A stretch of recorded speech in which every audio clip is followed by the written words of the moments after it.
Yo, what's going on, guys? Welcome back to Bullony Basketball, episode 32. I'm here with Johnny. How's it going, Johnny? What's going on, everybody? Hang in there. Trying to get through this time just like everybody else is. We have a fun episode ahead for you guys. Basketball is possibly on its way back. Stuff we'll get into. But let's hop into the show. Yeah, like he said, we got a lot of topics this week, and I think one of the big things that stuck out was probably, obviously, we don't know what's going to happen with the season. You know, it could jump straight to the playoffs, could have a few games before then. But obviously, the Portland Trailblazers are on the outside looking in. So Damian Lillard said something like, if they don't have a fair chance to get in, then he's probably just going to sit out the games. And so I'll ask you, do you think that he has a good reason to say that? And do you think other stars, maybe if Devin Booker, DeMar DeRozan, these other guys will start sitting out as well, if that's the case? Yeah, this is a bit of a two-sided question. So I think Lillard has the right idea. There's no reason for him to come back and risk anything happening if the Blazers have no chance to make the playoffs. It's just not worth it. You know, he's already been injured this season. You know, if something big happens and he's playing for nothing, then people aren't going to be happy about it. In terms of other stars, absolutely they should sit out. Devin Booker, go for it. DeMar DeRozan, sit out. If the NBA isn't giving them a fair reason to play, then why are they going to risk? Why are they going to risk doing so? Lillard already said he's going to sit on the bench and he's still going to support his team, but he just doesn't believe he should play. And to me, I think it's the right thing to do. Now, the question is, should he have come out and said that? That's a whole separate thing. I'm not sure he should have done that. But him sitting out, I think it's the right call. I've seen Steph Curry said he would play if the season came back. I'm not so sure that's the right thing to do either. I get where he's coming at, maybe just trying to make everything seem good. But if I'm Steve Kerr, if I'm Bob Myers, I certainly do not want to see Steph Curry back on the court, especially considering they have nothing to play for no matter what the NBA does when they come back. Well, I think bringing up Curry to that point, I think it's a little different in the sense that, obviously the Warriors, they're already eliminated from the playoffs this year. They're not going to make it. So it's almost like just playing to kind of get your groove back. Whereas for Lillard, he's going to have to come back, and it's he's going to have to be 100% ready to try and get that 8 seed or something like that. So it's kind of different, but I think he has a fair point in this. A lot of people, I'll compare it to almost when Durant got injured against the Rockets last year, and then he came back, and other people were kind of skeptical, why are you coming back? But all the Warriors fans were hoping he came back, and because they had a chance to win a championship. So ultimately, if there's a chance on the table, then obviously Lillard should be playing, but I don't know if it's the right call, obviously, if they're not playing. The Curry point you brought up is a good one, and I would be willing to entertain it in that, he doesn't have to come out playing 40 minutes a game. He doesn't have to come out trying to pull his team to the 8th seed. So there I could see him maybe coming back and just playing 10 minutes a game, just getting up to game speed and kind of shaking some of that rust off now for next year. But I still don't see it because that's what the preseason is for. That's what he'll have time in the summer to get back in shape, and then he'll have the preseason to really get back to it. So I just don't think that the benefits outweigh the risk. And so I'd lean towards most stars sitting out if they're not given a shot to make the playoffs. Yeah, and I think that's definitely fair. But we're going to move on to our next topic, which is about the Detroit Pistons, who are doing a GM search. Now, obviously, the Pistons, they're in a bit of a weird situation. So, really, would anyone even be open to being the Pistons GM? And if so, who could be a possible candidate, do you think? Yeah, it's a fun question. The Pistons are one of those teams that just don't fall into. I guess what I'm trying to say is there's categories when you group teams. So you have the big market teams, but then even just in terms of skill talent. So you have contenders.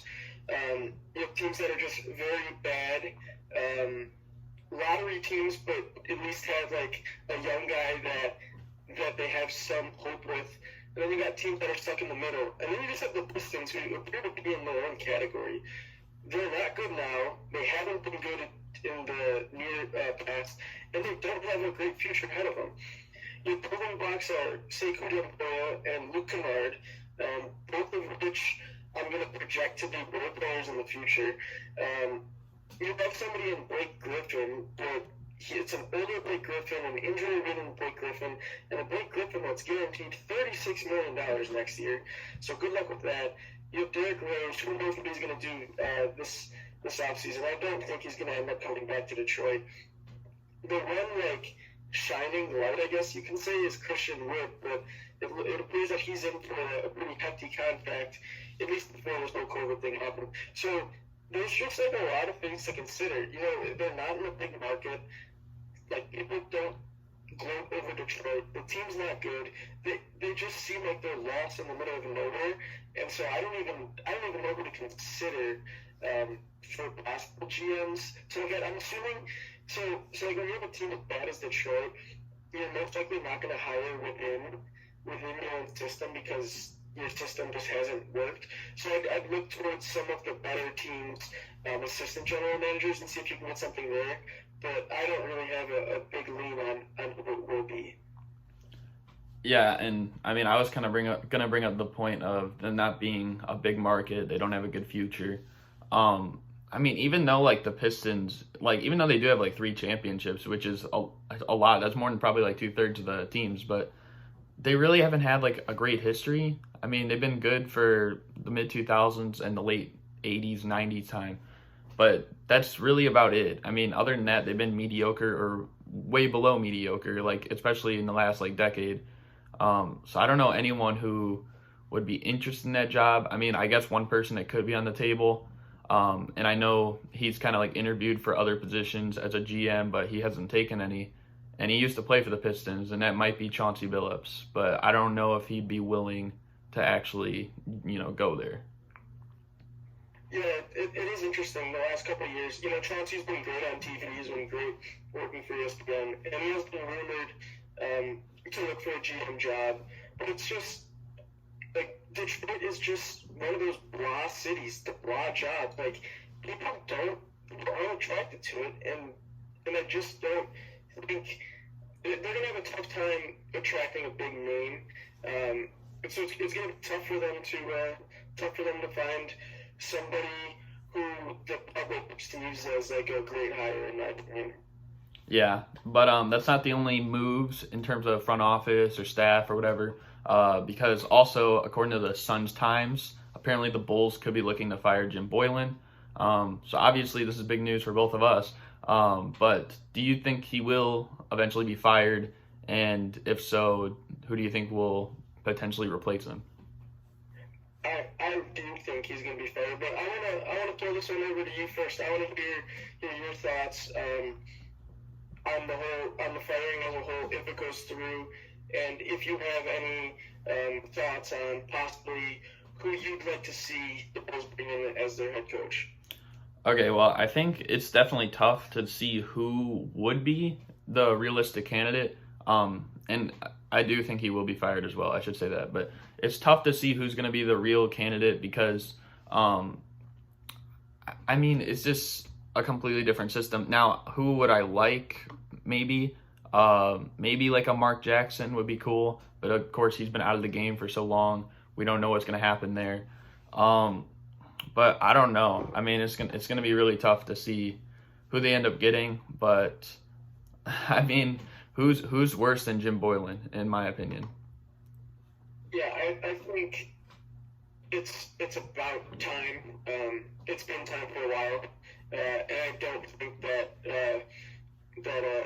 the new GM Artis Carnolas, I don't think he has any option but to fire him. They're already reconstructing the front office, so he might as well reconstruct the coaching staff as well. It should be noted that he has a previous relationship with Adrian Griffin, who is the Raptors assistant coach at the moment, but he did coach the Bulls. He was an assistant under Tom Thibodeau for 5 years. So that is somebody I've seen connected with the job. But probably somebody I'd like to see that's not coaching right now. I think Kenny Atkinson is a brilliant coach.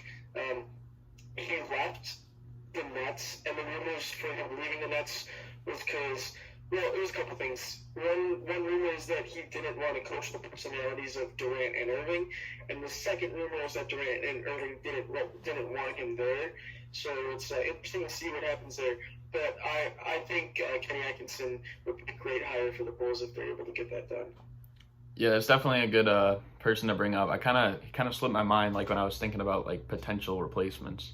But yeah, so we're gonna move on to the next topic. So obviously, if you're a big NBA fan, you should know who Patrick Ewing is. He's a Hall of Fame center, played for the New York Knicks. But apparently, he caught the coronavirus and he was hospitalized, but now he has gone home and he's recovering there. So what do you make of this whole Patrick Ewing news? I mean, there's not like a whole lot to get into, but it is being noted that this virus is real. Anyone can get it. Current head coach of Georgetown as well at the moment, where he has struggled. But it's one of those stories that where you hate to see anyone get it, but then when you see people who look up to former NBA stars, Hall of Famers contract the virus, it's something that opens your eyes to it. But obviously he got through it. He's healthy. He spent a couple nights in the hospital. Didn't seem like he was in bad shape at all. So just one of those quick stories to brush over. But like I said, just glad he's healthy in the end.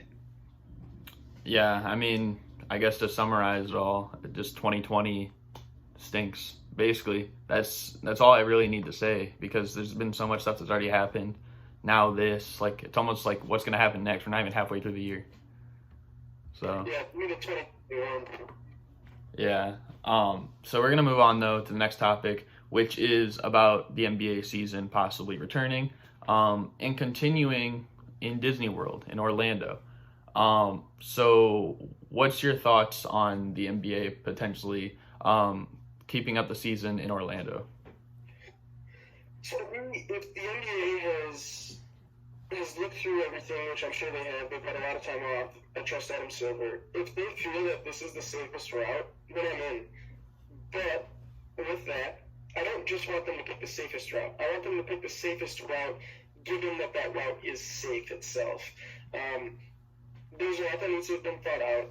I'm sure they were constantly talking with doctors, constantly talking with Disney World, figuring out how they were going to get situated. Because it's not just that they're playing at Disney World, but then you have to make sure that the players are quarantined within Disney World. You have to have all the testing available. There's so much more that goes into it than them just playing in Disney World. The one concern I guess I have is the contingency plans. So what happens if somebody gets the virus? Let's say you get to the semifinals, let's say you get to the Western Conference Finals and it's Clippers and Lakers, and Kawhi Leonard gets the virus. What happens there? Do the Lakers just automatically move on? Do the Clippers have to forfeit? Those are the things I'm thinking about. I'm thinking far ahead to think about if that happens, then what is the NBA going to do to counter that? And so it's very complicated, but I'd be interested to see what your thoughts are on it as well. Yeah, and I mean, it depends. If that were to happen, it depends, I guess, when it does happen. Because if they have, like, play-in games, like, even if it's, like, say the Grizzlies and Trailblazers playing for the 8th seed, and, like, Ja Morant or Damian Lillard gets it, then that might just, like, end it, Like, they might be like, you know what, like, we haven't even started the playoffs yet, there's no point, just, like, we'll wait till next year, and start the season over. But I think that them being in Disney World, I guess it kind of depends how many teams are going to be there. I mean, I just saw something like, I guess the NHL, they're going to have like 24 teams in the playoffs now because of like the whole virus thing. And it's like, what if they did that with the NBA? Then you have to worry about not just like the close teams like the Trailblazers or the Pelicans, but you also have like teams like the Hornets or the Bulls or the Suns or something else like that. So it's a lot to like think about. Yeah, because figuring out where you're going to play is one thing. figuring out how you're going to finish the regular season and or go straight into the playoffs is a whole separate discussion. They talked about doing like a World Cup hybrid style where there's 5 groups of 4 teams each, and the top 2 teams move on. So you have that. They're considering just doing seeds 1 through 16 in total. So forgetting about the whole division. So there's just so much to consider, and we haven't heard a whole lot on what they plan on doing in terms of playoff structure. If they're going to go straight to the playoff, if they're going to have some regular season games. So it's all stuff that we're waiting to hear about, and once we do, we'll certainly talk about it and let everybody know. Yeah, and I will say, I feel like there's no point in doing the 1 through 16 based off like total record, because it's literally just the same 16 teams. You know, you could just easily just go straight to the playoffs. So, I mean, why change that? I mean, it's not like that has any like effect from that. Well, I think I may have misspoken a little in that they'll take the 8 from the East, the 8 from the West, and then they'll arrange them 1 through 16. It's like it won't be one that's 8 in the East. It'll be the top team out of the 16, which is the worst team. So it could be a team from the East versus a team from the West. But I think it's the same record. I'm pretty sure the Magic, who are the 8th seed in the East, I think they have a better record than the Blazers, who are 9th in the West. So I think it would still be the same 16 teams, which, I mean, if that's the case, like, what's the point, you know? Like, you already have the 16 teams. You might as well just do the playoffs normal. That just... Right. So it's going to be the same 16 teams, but now take those 16 teams and reseed them 1 versus 16 on the left side of the bracket and 2 versus 15 on the right side. So you're not going to have all the Western Conference team on one side of the bracket and all the Eastern Conference on the other side, if that makes sense. Yeah, I know, but I'm just saying, like, when you put those 16 teams together, like, I think the 16th best record in the whole NBA is the Magic, and the 17th best record in the whole NBA is, I think, the Trailblazers. So if that's the case, then what's the point? You know, you already have, like, the 16 teams would be in the playoffs no matter what. It would be the same 16 teams, the same 8 from the East, the same 8 from the West. So there's almost like no point in doing that, in my opinion. Yeah, I'm trying to pull up the records quickly because I remember seeing something like where they had them ranked. So, like, for instance, Dallas is 40-27, and they're the 7th seed right now. They would be 5th in the East. So in this case, Orlando would be the 16th seed. Memphis would be the 15th seed. So Brooklyn has a worse record than them. So you would still have all the same 16 teams. It's just the way the range would be different. That's all. Yeah, and I mean, I don't know about that, but we're gonna move on to ranking some players. So we have 5 players on the table. We got De'Aaron Fox, we got Ja Morant, D'Angelo Russell, Jamal Murray, and Mike Conley. And we're going to rank these 5. Do you want to go first? Go for it. I'm interested to see the mood on this one. Okay. All right, so going first, I think, and I don't even have my rankings on here, but I think the first person I'm going to go with is probably Ja Morant. I think Ja Morant would be first with what he's done this year with the Grizzlies. I'm going to take De'Aaron Fox second. I'm going to take, then this is really tough, but I'm probably going to take Jamal Murray even third and D'Lo fourth. And then I think Mike Conley, with how bad he's played this year, he kind of has to be fifth. But that's really tough. I don't know. I'm going to take Jamal Murray, though, over D'Lo, which might seem like a big surprise.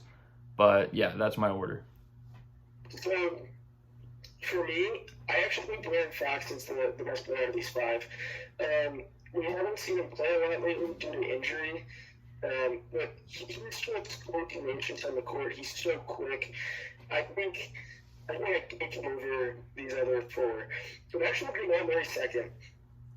For a couple of years now, he's been the second best player on a top-tier team in the West. Great shooter. I get that he might not be the playmaker you'd like as a point guard. I know Jokic takes a lot of that out of him. But I think Jamal Murray just gets a lot of bad rap because he signed a max contract and players just might not think he deserves one. I do want to John Morant third. He balled out all season. It'd be crazy that he has the Grizzlies in playoff contention. Currently in the playoffs with the season we're 10 today, so we got to give him props for that. I would do him fourth. Great offensive player. Should be very fun to watch him with Carl Anthony Towns at the duo combo. Still not sold on his defense at all. Well, like I said, he just hasn't really had that real partner up until this point, so it should be fun to watch him forward. And then, like you said, Mike Conley last. At this point in his career, he is nothing more than a starter. I think a lot of people hyped up the Jazz a lot because of him, and we're seeing. I know he's had injuries, but we're just seeing that he's maybe the fourth or fifth best player on a championship team. Like he's not one of those go-to guys anymore in his career. Yeah, and I will say I think maybe having Ja over De'Aaron Fox a little bit because of De'Aaron Fox's injuries this year. But I mean they're definitely really close. In my opinion, at least. As for Mike Conley, I feel like he's still more than a starter. I just think that he's kind of had like an underwhelming season. I think the same thing would go for like Al Horford in a sense. But I think both those guys could still be very solid players. I mean, they just were last year. So I mean, in 1 year, that doesn't usually happen like that unless it's like Roy Hibbert. Yeah, and both of them with the change of scenery, moving to a different team in which they're not asked to do anywhere near the same that they did before. Like Mike Conley coming to a team that now has Donovan Mitchell, Rudy Gobert, and Boyan Bogdanovic. Like you're not doing your role is completely different. Al Horford now. Like imagine being Al Horford. Okay, you were the go-to player on Boston. You played a ton, and now you're playing alongside Ben Simmons, Josh Richardson, Tobias Harris, and Joel Embiid. Yeah, your numbers aren't going to look as good, and you're probably going to have a tough time fitting in. So I could see where that happens with Conley. Yeah, but we're gonna progress here to the next one, which is ranking these players in 10 years. So we got 4 players. There's Luka Doncic, Zion Williamson, Jason Tatum, and Trae Young. I'll let you start. Where do you rank these guys in 10 years? All right, everybody knows that 2 of these guys are 2 of my favorite players in the whole league. Give me Luka by, I'm not going to say by a ton because all these players are great, but give me Luka by a pretty decent-sized margin. I still don't think people understand how good this kid is. Almost averaging a triple-double, second year in the league. I can only say it so many times. What he did in Europe, winning the EuroLeague MVP at the young age he did, like he's clearly a step ahead of just about everybody else's age. I go Tatum number 2, though. I think he's well on his way. Once again, look what he did when he was a rookie. Took the Cavs to 7 games in the Eastern Conference Finals, almost beat out LeBron James. Now Boston has essentially handed him the keys to that car, and you can see that they're moving very far. That rhyme, sorry, didn't mean to have that happen. Third, Zion.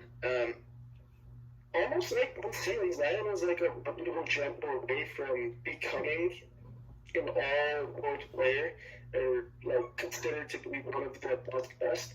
But I just normally tend to value players who handle the ball and are more playmakers more so than others, and so that's kind of where Zion falls behind Luka and Tatum.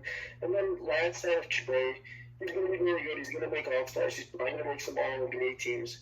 But this isn't a knock on him. I just don't think he compares to these other 3. Okay, so my list, I have, and my first one, actually, I have Zion, and here's why. Because I know you said something like, we haven't seen something like this from Luka, like this jump, like so easy.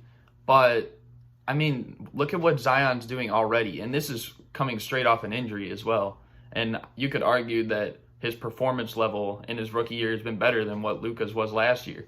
So, like, what can we expect from that to come? But I mean, I'm going to have Luka second, I think, with what he's done already in his second year, almost averaging like a 30-point triple-double, too, while having the Mavericks in the playoffs is pretty insane. And then I have Jason Tatum third and Trae Young fourth. I think Jason Tatum, he's shown this year that he's been a very solid defender. I know the last few years he's been criticized for it, but he's definitely gotten better this year. Trae Young, I don't know if it's necessarily going to come into fruition on that side of the floor. And ultimately, I think the Celtics are probably just going to be the better team in 10 years' time than probably the Hawks. So that probably has something to do with it too. I guess my pushback, if you will, the Mavericks, 40-23 at this point in the season, which is incredible in itself. They currently have the top-rated offense in NBA history. Let that sink in.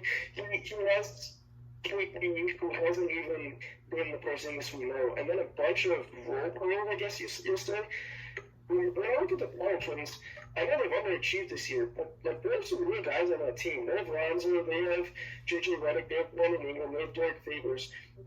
Like, to me, they just have some guys already. Like, so get Luka either a healthy Porzingis or a third star, and I don't even want to know what the Mavericks are going to do. But again, the Pelicans also have injuries. Like, they've had injuries almost all year, and that's why they went on like a 10-game losing streak or whatever early in the year. And I think they were like last for a while. They were like dead last in the whole NBA or something like that. And then ultimately they got Zion back, and now they're sitting pretty close to the playoffs. I mean, if they came back, they gave every team about an equal shot. There's a very good chance that they could get in. And if they include like the Mavericks in the play-in tournament, I think that would be something very interesting to watch. Yeah, and 538, which is like a very analytical-minded website, they do actually project the Pelicans to make the playoffs if the season did resume. So this is, once again, by no means a knock on Zion, because to be honest, in 10 years, I could see all three of these guys being top 5 players in the league. So it's splitting hairs, in my opinion. Yeah, and I also would give, at least right now, I think Zion's a better defender than Luka as well. So I take that into account. But I guess, like, Zion's great as he is, but in 2 years, with Luka and Zion playing, is he a 4? I'd say so. But, like, yeah, he's probably a 4. I mean, Ingram's a 3. So, yeah. Yeah, because he's just, like, he's a big guy, but he's, like, he just doesn't have the height. He almost has that, like, Charles Barkley and Draymond Green type build, like, where you end up playing the 4, even though you just don't have the height. So, and we are getting to a point where we're playing positionless basketball, so it's not a huge concern. But it's always been a thought of mine, just figuring out where Zion fits on the court. Like, I don't think you could ever go super small to the point like where he's your 5. Yeah, but I mean, of course, you never know. I mean, like, it's just like all these narratives where people will say, like, something can't happen like this or can't happen like that. I mean, people didn't think that the Warriors could win being a jump shooting team. And then, look, they won 3 of the 4 championships. So. Yeah, that's a great point. Because once again, in 10 years, Zion might be playing center. You never know which way the league's headed. Yeah, but we're going to move on to something interesting with the 2018 NBA draft. Last week, we redrafted the 2017 draft. This week, we're going to pick 3 of these guys from the 2018 draft. Now, we didn't include Luka and we didn't include Trae Young because those guys, they're already like all-star players. But these are kind of the next guys that we would say. So the list includes DeAndre Ayton, Marvin Bagley, Jaren Jackson Jr., Wendell Carter, Devonte Graham, Colin Sexton, Shai Gilgeous-Alexander, Michael Porter Jr., and Mitchell Robinson. So do you want to start off, or do you want me to start off with picking 3 of these guys? Go for it, and good luck. I mean, we talked about the 17 draft being stacked. I know we're only a couple years in, but this draft has a ton of potential to be one of the best ones in history. Yeah. Okay, and I think if we're going off potential, I'm going to throw out a person I'm not going to pick, and that's probably Michael Porter Jr. I think he still has potential to even be up there in the talks with like guys like Luka or Trae Young. But ultimately, I mean, this year he's kind of came off like an injury from last season, so he hasn't performed as well. If I'm picking 3 of these guys right now, I'm picking DeAndre Ayton, and I'm also picking Marvin Bagley. I think a lot of people forget how good Marvin Bagley is because he's been injured a lot this year. And the rest are tough. I mean, Colin Sexton's been good, Shai Gilgeous-Alexander's been good, but I'm probably going to pick Jaren Jackson Jr. with the way that the league is heading.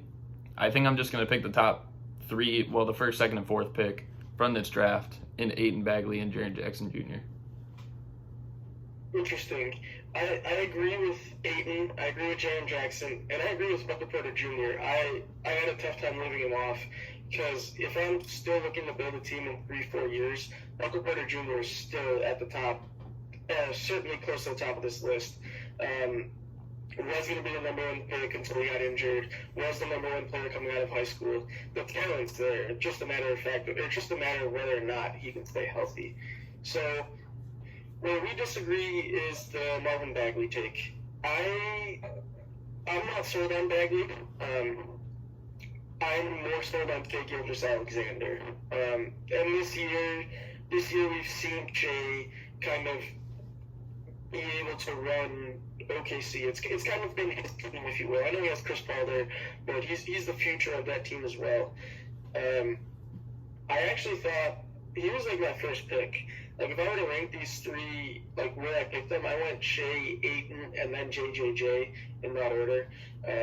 I just couldn't justify leaving Shai off, in my opinion. Yeah, I don't know. I think if I were to pick probably the next person, it'd be between either Shai and Colin Sexton, for sure. But I don't know.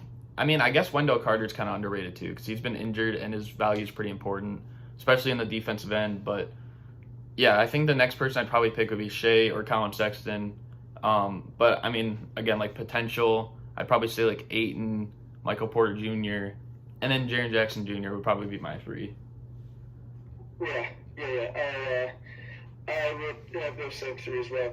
So that's where it gets interesting. Is you do it off potential, you do it off just this last year, you do it off the last couple of years, because a lot of people are going to look good, but a lot of people have a bigger opportunity to shine when they're given their own team. Shai going to OKC was huge for him. If Shai was still on the Clippers playing with Paul George and Kawhi Leonard, he wouldn't get as many shots and probably wouldn't look as good. So that's certainly something you have to consider. It's kind of what's happening to Michael Porter Jr.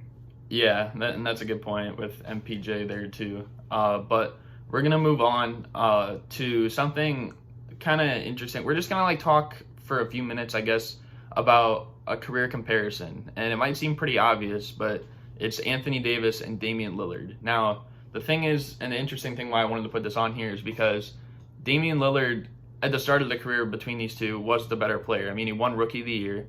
I mean, he was a lock for the All-Star team, whereas Anthony Davis was a replacement. And I mean, Damian Lillard has just made the playoffs more times than Anthony Davis and has had more notable clutch moments in the playoffs as well. But everyone would probably say that Anthony Davis is the better player. I know he's made more first-team All-NBA.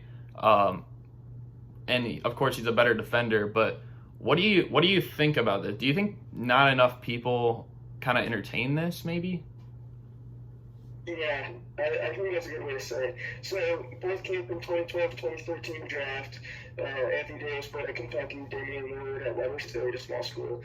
And the first thing I did was just look through their kind of career. So like in terms of All-Stars, AD has 7, Damian has 5.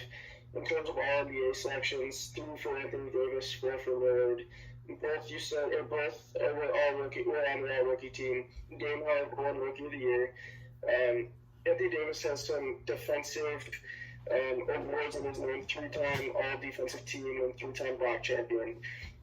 When you look at the advanced stats, they all do favor Anthony Davis by a wide margin. Davis never ran anywhere with the Pelicans and ultimately left for the Lakers, playing second fiddle to LeBron. But Dame's been loyal, even taking Portland to the Western Conference Finals, and they didn't really contend there, but taking them there was something in its own. I think a lot of people undervalue Dame, but now we're getting to the point where a ton of people have him as a second best point guard behind Steph Curry, and I don't think that that's necessarily wrong, and I don't think he's as undervalued as he used to be. Yeah, I don't think he's as undervalued as he used to be. Like, I think that time, right when they lost, like, LaMarcus Aldridge and stuff, and, like, Nicholas Batum, Wesley Matthews, and then he missed the All-Star team twice, which really didn't make sense because he had him still, like, in the middle of the playoff picture. And I think they even won a playoff series one of those years, which is pretty insane when you lose 4 of your other 5 starters and one of your key bench players.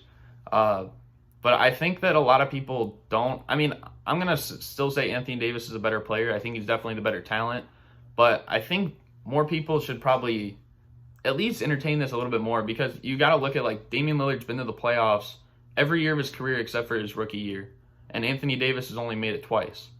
And, I mean, it's not – some of those times with Anthony Davis, it's not like he had bad teammates necessarily. I mean, yes, last year you had some injuries and stuff like that, but he still had a solid team. The one year he had DeMarcus Cousins at the trade deadline, and they couldn't get in. So, I don't know. I think that, personally, it needs a little bit more recognition. I'm still taking Anthony Davis over Damian Lillard.